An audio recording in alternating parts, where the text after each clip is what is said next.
अर्थमंत्री निर्मला सीतारामन यांनी आज जो काही अर्थसंकल्प सादर केला तो शेती क्षेत्राच्या दृष्टिकोनातून अत्यंत निराशाजनक आहे।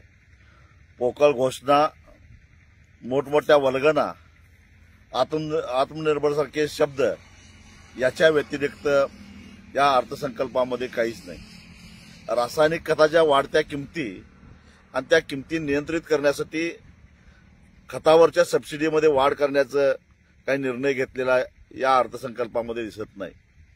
त्याचबरोबर साखर उद्योग असेल, अन्न प्रक्रिया उद्योग असेल, यासाठी विशेष सवलती काही नाहीत। एका बाजूला उत्पादन खर्च वाढत चाललेला आहे आणि त्या उत्पादन खर्चावर नियंत्रण करण्यासाठी म्हणून काय उपाययोजना करण्याची आवश्यकता आहे, ती उपाययोजना या अर्थसंकल्पामध्ये कुठंच दिसत नाही।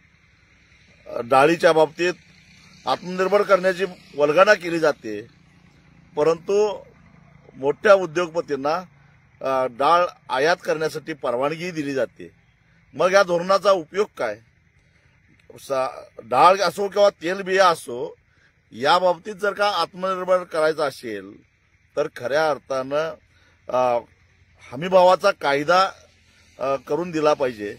कारण जोपर्यंत शेतकऱ्याला मला हमखास गॅरंटेड एवढे पैसे डाळीतून, मग ते डाळ पिकं असतील, सोयाबीन असेल, तूर असेल, हरभरा असेल किंवा वाटाणा असेल, यातून मिळणार अशी खात्री त्याला होत नाही, तोपर्यंत डाळवर्गीय पिकाकडे शेतकरी वळणार नाही। तीच परिस्थिती तेलबियाच्या बाबतीतली आहे आणि त्या बाबतीत काहीच उपाययोजना केलेली दिसत नाही। किसान क्रेडिट कार्ड 3 लाखावरनं 5 लाख रुपये केले, परंतु कर्ज वाढवून काय उपयोग? आधीच शेतकरी कर्जबाजारी झालेला आहे आणि ज्यांना खरोखरच कर्जाची आवश्यकता असते, या किसान क्रेडिट कार्डामध्ये 12 महिन्याच्या आत कर्ज परत करावं लागतं, तरच 0% व्याजाचा फायदा होतो। परंतु केळी आणि ऊस पिकवणाऱ्या शेतकऱ्यांना 12 महिन्यामध्ये कर्ज परत करणं शक्यच नाही। मग ह्या योजना नेमक्या कुणासाठी आहेत, कशासाठी आहेत?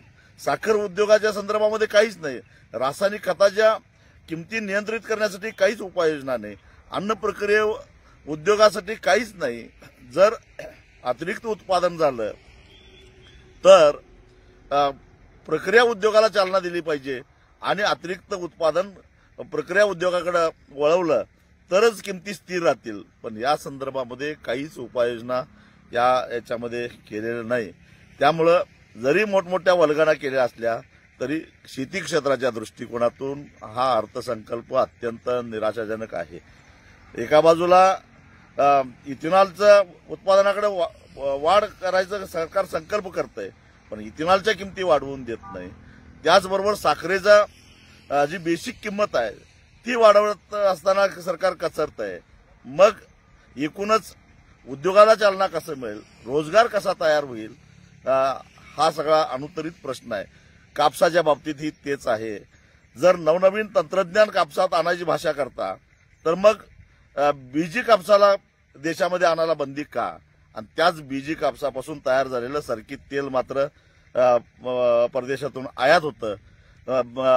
त्याच बायोटेक्नॉलॉजीतून तयार झालेली जी काही बियाणं आहेत त्यातून तयार झालेल्या सोयाबीनचे पदार्थ सगळे भारतामध्ये आयात होतात। मग इथल्या शेतकऱ्यांना तंत्रज्ञानाचं स्वातंत्र्य का नाही, हा माझा केंद्र सरकारला सवाल आहे।